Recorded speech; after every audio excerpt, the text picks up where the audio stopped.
안녕하십니까. Okay. Hello guys. So nanadiri yung Chingu sa South Korea, no? So now karon sa Pyeongtaek, Gyeonggi-do. Okay. Sa mga nag-graduate karon, no? So congratulations sa inyo ang tanan.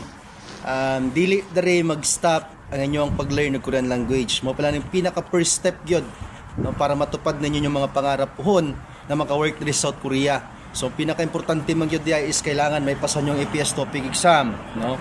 So ang pinaka pamaagi lang gyud para may pasa na, never stop learning.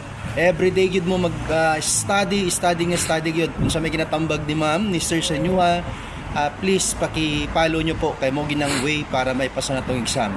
Okay? Sa tanan-tanan nga nag-adto sa graduation sa J-Lingo Tutorial Services, daghang salamat, no, especially kay Ma'am Tweety Aranya.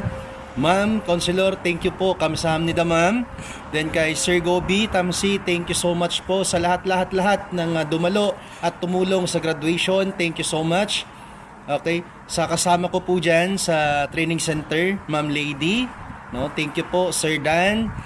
Tsaka sa partner ko po, no? Jessica, maraming salamat po. Yan lang po at mabuhay. Kita-kita po tayo dito sa South Korea.